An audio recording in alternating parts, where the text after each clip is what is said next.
Chapter 26. Craig left the market and headed up Route 41.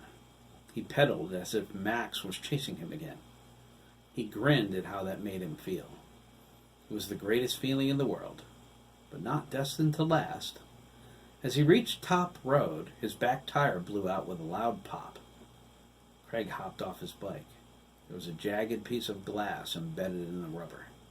The tire was slashed along the rim and beyond patching. Why me, Craig thought. He shook his head and started to push the bike home. He didn't get far before his grandmother drove up. She stopped on the side of the road and called him over to her red Ford Tempo. "What is it, lad?" Nancy asked, kissing her grandson's cheek. "Your face is so long it's almost touching the blacktop." She thought, it hadn't better be that no-good father of his, or by God. "I got a flat, Grandma," Craig replied. He pointed at the tire. Nancy nodded. "Well," she said, trying to cheer him up, "a fine working boy such as yourself should have no problem buying a new one. Isn't that right?" Craig shrugged. He lowered his gaze.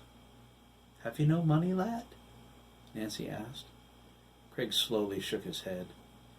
"Just the tip I got from Miss Adler today, but it's not enough for a tire."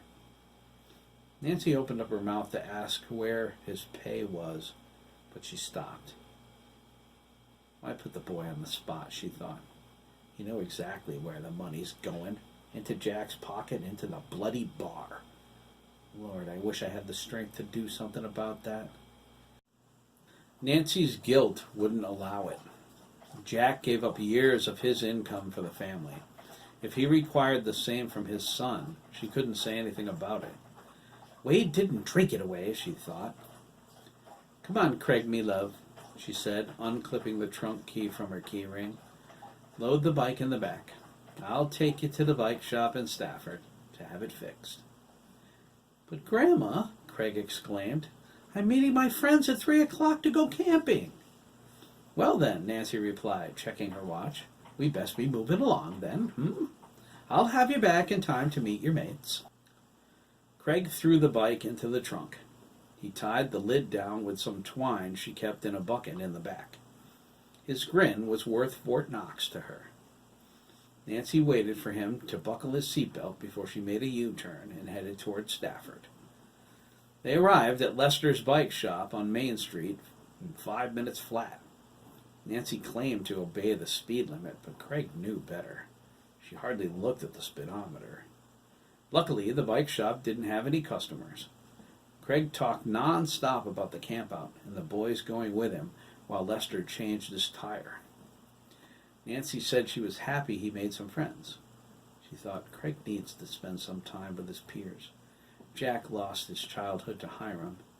She forced her mind to change the subject. A voice in her thoughts wouldn't let her. It whispered, "Guilt, is it?" Nancy swore it sounded like Wade. "He would speak to me through me guilt," she scowled. "A mother knows, lass. You knew."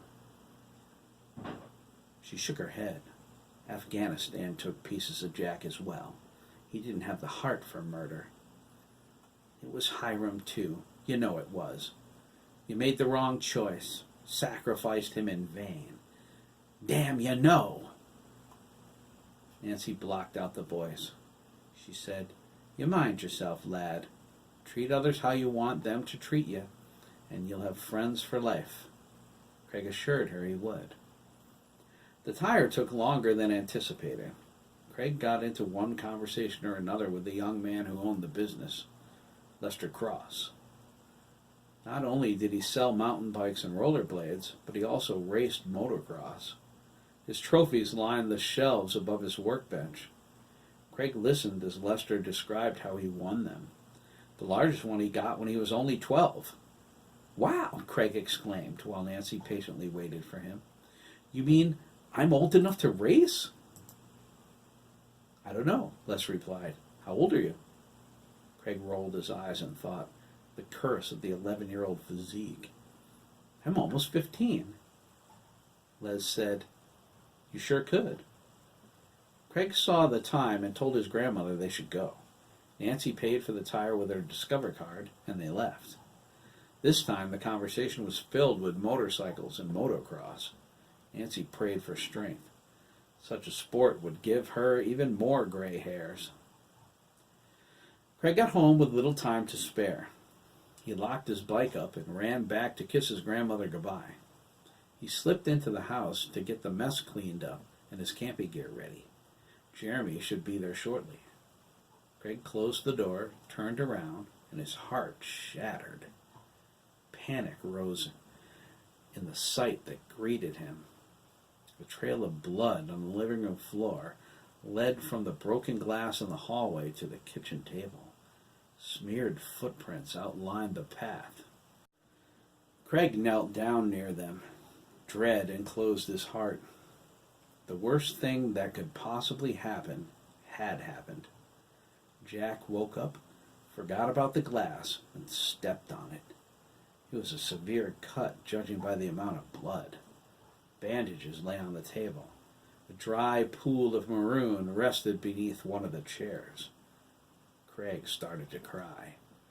He went out to the back porch and sat down with his face in his hands. Tears ran down his wrists.